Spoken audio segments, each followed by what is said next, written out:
Hey church, today we are in Psalm chapter 62. Let's read through it together really quick. One of the things you're going to notice is that there's a pattern to how the psalm is written. In verses 1 and 2, David is going to extol the singularity of trusting in God, the singularity importance of trusting in God. Verse 3 and 4, he's going to kind of talk about what the circumstances are, what he's up against. Verses 5 through 8, he's going to go back to extolling God's trustworthiness and goodness. Verse 9 and 10, he's going to talk more about what kind of circumstances we face in life. And in 11 and 12, he's going to go back to addressing the importance of trusting in God. So let's look at that. Verse 1, my soul waits in silence for God only. From him is my salvation. He only is my rock and my salvation, my stronghold. I shall not be greatly shaken. How long will you assail a man that you may murder him, all of you, like a leaning wall, like a tottering fence? They have counseled only to thrust him down from his high position. They delight in falsehood. They bless him with their mouth, but inwardly they curse. He's going to transition again now in verse 5. My soul, wait in silence for God only, for my hope is from him. He only is my rock and my salvation, my stronghold. I shall not be shaken. O God, my salvation and my glory rest. On God, my salvation and my glory rest. The rock of my strength, my refuge is in God. Trust in him at all times, O people. Pour out your heart before him. God is a refuge for us. Verse 9, he's going to transition again. Men of low degree are only vanity, and men of rank are a lie. In the balances they go up. They are together lighter than breath. Do not trust in oppression, and do not vainly hope in robbery. If riches increase, do not set your heart upon them. He's going to transition back to God in verse 11. Once God has spoken, twice I've heard this, that power belongs to God, and loving kindness is yours, O Lord. For you recompense a man according to his work. This is such a great psalm. If we go back, really what David is trying to impress upon the reader here is the significance, the importance of trusting in God alone, putting your hope in him, looking to him exclusively. It says in verse 1, my soul waits in silence for God only. There's going to be a couple indicators here of these words that kind of impress upon us the need to put our hope in God and God alone, not anything else, not in our abilities, not in our skills, not in our family, not in our money, not in our job, not in our position, but in Jesus, in God alone. We get this verse in the New Testament in Hebrews 12:2. Fix your eyes on Jesus, the author and the perfecter of your faith, or the author and the finisher of your faith. That Jesus is the one in whom we want to be confidently putting our trust, putting all of our eggs in his basket, putting our focus and our mind solely on him, because he has the power and the strength to deliver us. He has the power and strength to give us what we need, to take us where we need to go. Verse 2, it says, he only is my rock and my salvation, my stronghold. I shall not be greatly shaken.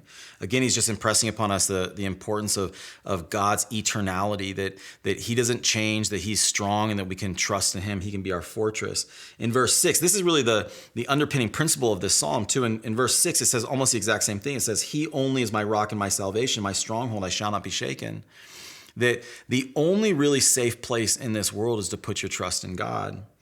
Well, he gives us a little insight into the situation that David is going through in verses 3 and 4. He talks about people trying to kill him, people trying to murder him. David has enemies, people that are out to get him, people that want to tear him down. It says in verse 4, they delight in falsehood. They bless with their mouth, but inwardly they curse. Some of these enemies that David have are his friends. They're people who are pretending to be his friends that are actually working against him. I don't know if in your life you've ever been in a situation where someone has come against you, or you have found yourself on the outside with enemies, where people are trying to tear you down. Maybe they're trying to lie about you, they're trying to spread falsehoods, or maybe they're just coming after you. They want really to destroy you. In that moment, you have some decisions to make. Are you going to fight back? How do you fight back? How do you defend yourself? Well, what David is saying here is, God, I'm putting my trust in you alone. My hope and my trust is in you alone. There was a time in my life when I was being slandered, and some people who were close to me weren't sure what to believe, and some people were saying some things about me that were untrue. And in that moment, I had to make a decision. What am I going to do about it? And I remember just saying, God, I'm going to trust you. I'm not going to try to defend myself. I'm not going to go try to track down these things and explain myself or explain these rumors, Lord. My reputation belongs to you. You can defend me if you want. And it brought me so much peace to know that man, I can put my hope and trust in God. He alone is able to deliver me. He alone is where I should put my trust. It says in verse 5, it's interesting how he changes the phrase. He says in verse 1, my soul waits in silence for God only. He's describing the state of his entire being, right? Your soul is your mind, your spirit, your body, all of those things together. But in verse 5, he changes the wording a little bit. He says, my soul, wait in silence for God only. Now he's commanding his soul. In verse 1, he's describing his soul, but in verse 5, he's commanding his soul. He's saying, listen to me, soul. You wait in silence for God only. He's giving himself some direction of just saying, man, this is where your hope is coming from. Because we all have that temptation when things are going bad to put our trust in other things, to look to other things to save us, to try to trust in our own, our own smarts, our own wits, our own street savviness to try to get us out of things or try to figure things out or try to solve our problems. And yet David here sees the importance of, no. The only hope you can possibly have, the only help you can possibly have comes from the God of the universe, the creator, the maker of heaven and earth, God Almighty himself. And then he says, on God, my salvation and my deliverance and my glory rest. My reputation, my future, my hope is in him. He says in verse 8, he gives this advice. He says, trust in him at all times, O people. Pour out your heart before him. God is a refuge for us. And then he goes on to explain in verses 3 and 4, he's talking about his enemies and the situation he's in where people are coming against him. But there's other situations where you need to trust in God and God alone. In verse 9 and 10, he talks about it. He says, men of low degree are only vanity, and men of rank are a lie.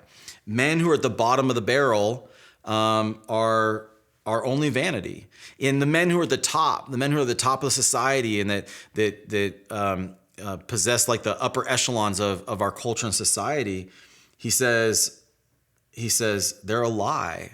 The whole thing, the whole structure of where do you rank and where are you and putting your hope in those things and where are you at in the pecking order and how can you fit into society? He said it's all bogus.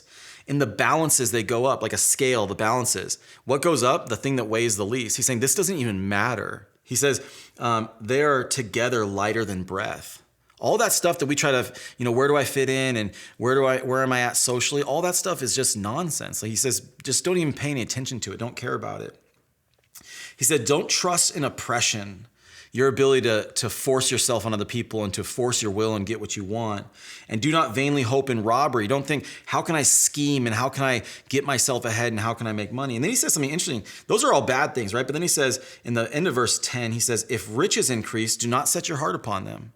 The times that we need to trust in God are not only when things are going bad. You got to learn to trust in God and God only when things are going really good. In Joshua 11:6, we get this really interesting story. Let's just turn there for 1 second.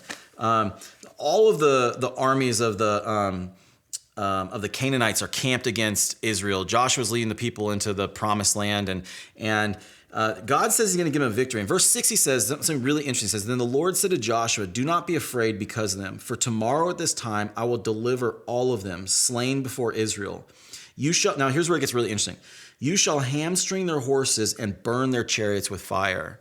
Listen, if you were living in these times and you were going to war against somebody else and God gave you a great delivery, the very last thing you would want to do is hamstring their horses, rendering their horses unable to be involved in warfare and burn their chariots. Okay, horses and chariots were like Apache helicopters and A1 Abrams tanks back then. Okay, these are weapons of war that are powerful. You don't destroy them once you've taken them from their enemies. Yet God says, I want you to hamstring their horses and I want you to burn their chariots. And the reason is because as you're going to go into war, I don't want you to trust in horses and chariots. I want your hope and your trust to be in God and God alone. Now listen, this is so important because we live in this society where we've tried to manage all the risk around us, right? We've tried to diversify, we've tried to invest, we've tried to have insurance for everything. We have, disability insurance and health insurance and car insurance and home insurance and renter's insurance. And we're trying to manage risk to make our lives as safe as possible to give ourselves the best fighting chance. And that's fine. You can do all those things, and it's not bad to save for retirement or do these things. But I do want to just say there is some real danger there, because as we're trying to walk by faith and trust in God alone, God recognizes back here with the Israelites there's a temptation to put your trust in other things. And he did not want them to put their trust in chariots and in horses. He wanted their trust and their boast to be in God. And he wants your trust and your boast to be in God, and my trust and my boast to be in God. And so we need to be evaluating ourselves around us and say, God, I don't want to put my trust in my sense of humor and my ability to communicate, in the friends that I have, in my family, in my children doing well, in trying to get ahead, in my retirement account, how big my bank account is, any of those things. But God, I want to put my trust in you and in you alone. Why is that? He says in verse 11, once God has spoken, twice I've heard this, that power belongs to God. Look, if we look around the world, it doesn't matter what circumstance you're facing, whether they're really hard times or whether they're great times. The answer is still the same. The answer to the psalmist is still the same. Power belongs to God. There's no better place and no safer place for us to put our trust than to trust in him alone. God bless you guys, and I hope you continue to walk with us through the Psalms.